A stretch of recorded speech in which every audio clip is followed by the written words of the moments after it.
If you're planning to study in Canada or you're already here, stop.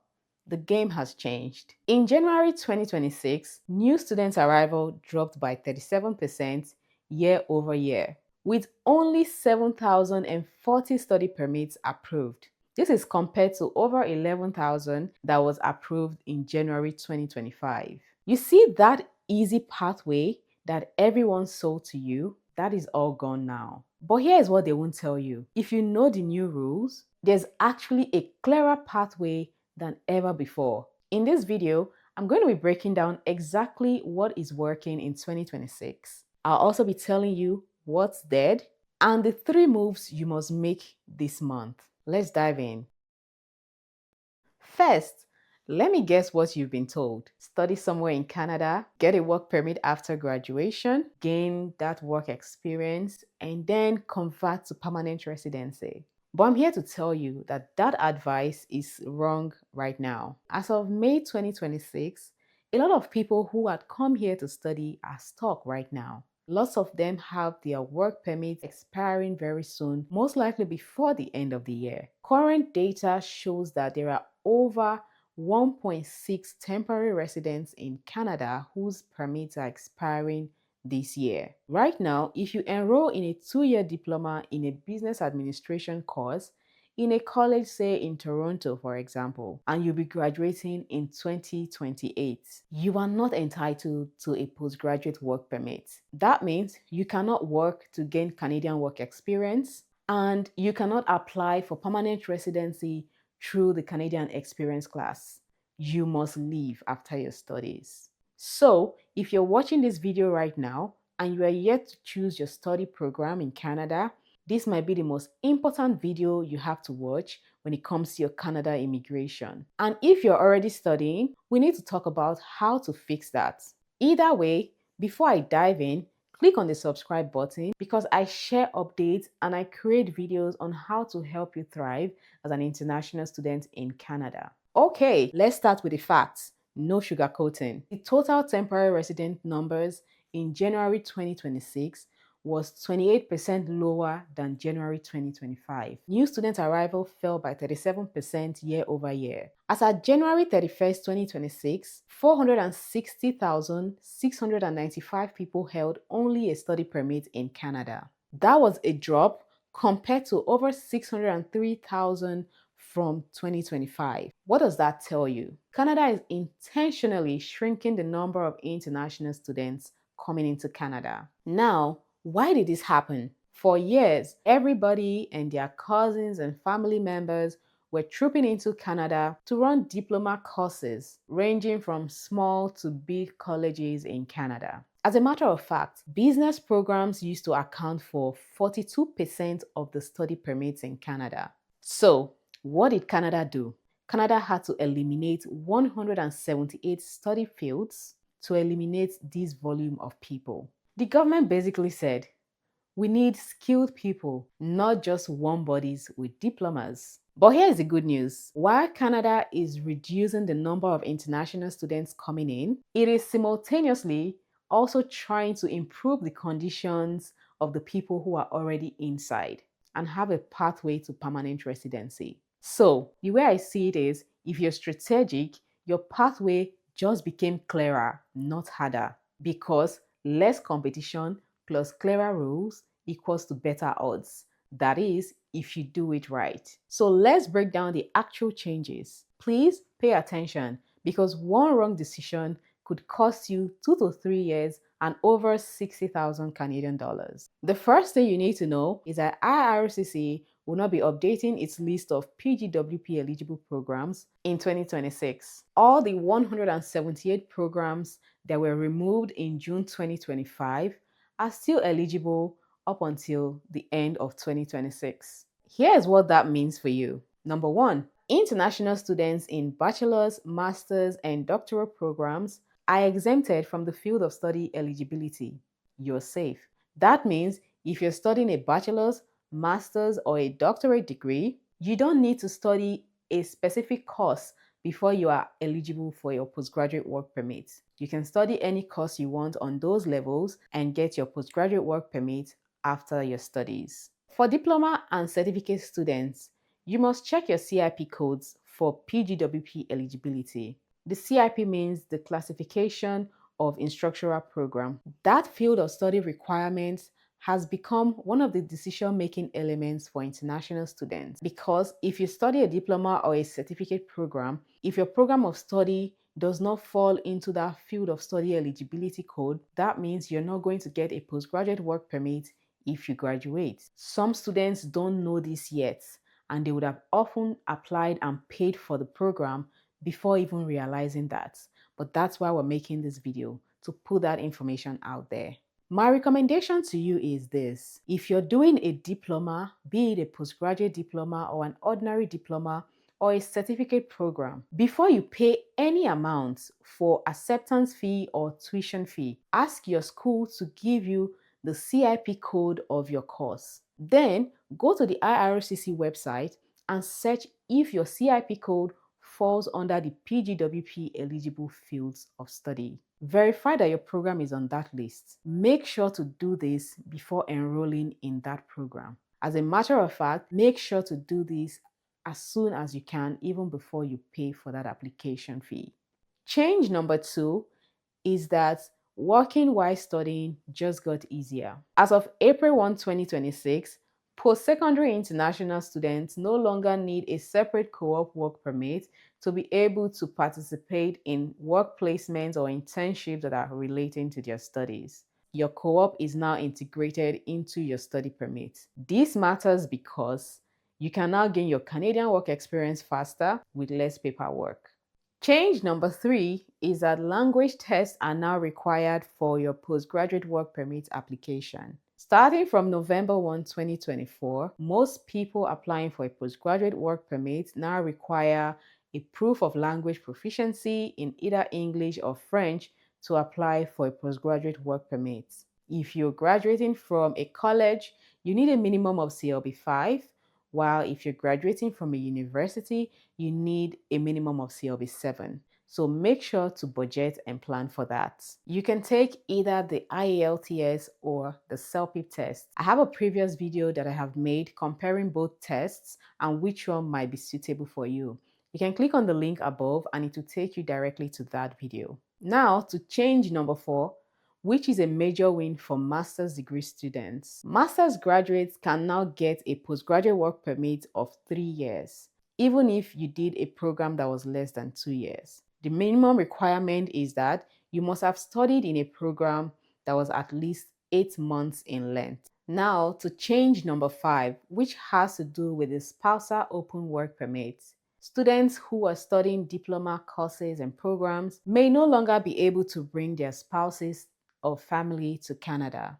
Usually, before now, you will be able to apply for a spousal open work permit for your partner when studying in Canada, regardless of whether it's a diploma or a master's or a bachelor's or whatever study you're doing. As of May 2026, if you plan to study in Canada, if it's not a bachelor's, a master's, or a doctorate degree with length of at least 16 months, you cannot apply for a spousal open work permit for your partner. So please make sure to look more into this and research and know what is applicable and suitable for your situation. So, what should you study? Which of these pathways can actually land you your permanent residency in Canada after your studies? I'm going to give you the sectors that are literally begging for workers in Canada so that you can strategize properly and plan your studies in line with that. As of May 2026, Canada currently has 10 categories that it is prioritizing when it comes to permanent residency in Canada. The first on that category is the French language proficiency category. I'm going to be dropping the link that will take you directly to the website where these categories have been listed. And when you click on each of the categories, you will see the actual occupations under each category. The second on that list is healthcare and social service occupations. Number 3 is STEM, science, technology, engineering, and mathematics. Number 4 is the trade occupations. Number 5 is education occupations. One of the most recent ones added is the physicians with Canadian work experience category. And then they also have the senior managers with Canadian work experience, plus researchers with Canadian work experience as well. And last but not the least, the skilled military recruits. When you go on that website, you see what needs to be done to qualify for any of these categories if you're interested. My recommendation would be that before you choose a program to study in Canada, you should go through that list and choose from there because those are the priority occupations that Canada is looking for right now. Before May 2026, it was a 6 months work experience in any of those occupations. But right now, I think the minimum you will need is 1 year of work experience in those occupations. These informations get updated all the time, so make sure to go through the website. Link will be attached in the description box and check for the updated information before you make any move. Now you're in Canada, you have graduated, and you now have your postgraduate work permit. Do you understand how the job market in Canada works? What is your strategy? For the sake of this video, I'm going to summarize this strategy into 4 points. If you need a more detailed video, click on the link above because I have a video on how I got my first full-time job offer as an international student 6 months before I graduated. I don't always advise people to wait until after they graduate before they start looking. So make sure to watch that video for specific strategies that would work for you. The 4 things that you should do is to look into your resume. Number 1, make sure that your resume is ATS friendly. Strategy number 2, network like your life depends on it. I also have a video on how to network and volunteer strategically. Click on the link above and it will take you directly to that video. Your strategy number 3 is to target in-demand roles. The good thing about Canada is like their statistics are all over the government websites. They are on the internet for you to access and read. When you want to go for in-demand roles, your starting points could be internship, co-ops, volunteering. There are different means by which you can enter some of these in-demand roles. Lastly, your location matters. Some provinces are more focused on healthcare than technology or sciences, while some others are more focused on sciences than healthcare or some other fields. Make sure to research on which provinces are actually in demand for the skills that you have before you apply. In 2026, this is a postgraduate work permit to permanent residency pathway that is actually working. Now you have your postgraduate work permit, your PGWP, for 1 to 3 years. Within this period, make sure that that skilled occupation is in the NOC tier 0, 1, 2, or 3. Try to accumulate at least 1 year of Canadian work experience in that skilled occupation. Thirdly, maintain or improve your language test scores. If possible, max it out. Try to get the highest scores needed for each language tests. Lastly, I cannot overemphasize the need for networking and getting good references. Make sure to network, build your network, expand your network, and get good and relevant references. The general PR pathway for people who have their postgraduate work permit are the Canadian Experience Class, the category-based draws, and the Provincial Nomination Programs. Make sure to do more research on these programs depending on your province, especially for the Provincial Nominee Programs. Most times, different provinces need different things. So make sure that it aligns with your goals. The truth is, if you align yourself properly, you could get your permanent residency even before the end of your studies. If you couldn't make it before the end of your studies, take that 3 years for your postgraduate work permit period as a very short time and work strategically. Do not just take up jobs because you want to earn money. Earning money is good, but then what is the long-term goal? Ensure that whatever work experience you're getting is being accumulated in the eligible fields and also the NOC tier 0, 1, 2, or 3. As always, in my videos, I try to make it very practical by giving you action guides. This week, if you haven't applied yet, here are the things that I want you to do. Number 1, go to that category-based website and check for the eligible programs in those 10 fields. Number 2, if you're doing a diploma program, make sure to get the CIP code of your program from your school, then verify it on the PGWP-eligible website to ensure that the program would give you a postgraduate work permit by the end of your studies. I'm going to attach the link for these two things in the description box. Thirdly, make sure to verify all this information on IRCC website. Number 4, check that your school is a designated learning institution, DLI. On that page where you verify the PGWP eligibility of your program, you are also going to be able to verify if your school is a DLI. There's a column on that field designated for DLI status of each school. All you need to do is select the province where the school is and search for the name of the school. Lastly, make sure to plan for your language test. Plan for it and prepare towards it. If you're already in Canada, the first thing I want you to do this week is to verify your CIP code from your school.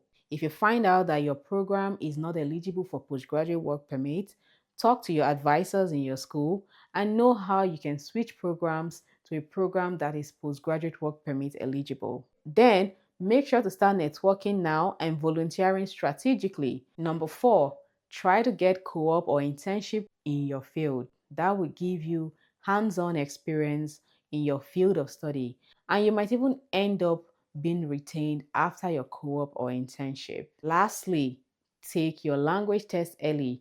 Do not wait until the end of your program before you take your language test. Remember, you only have a window of 180 days after the completion of your studies to submit your postgraduate work permit application. Start as soon as possible and make sure to write your language test at least 2 months before the completion of your program. If you're already on a postgraduate work permit in Canada, make sure that you target companies in high demand sectors. Secondly, make your resume ATS compliant and in line with the Canadian standard. Thirdly, go for strategic networking events that would help your career goals. Also, make sure to take another English test to max out your score. Then, open your Express Entry profile and get into the pool as soon as possible. Last but not the least, consider Provincial Nominee Programs in your provinces and other provinces within Canada. Research into it and do what is suitable for your condition. Listen, the study to work to PRO pathway version is not dead, but you see that easy mode?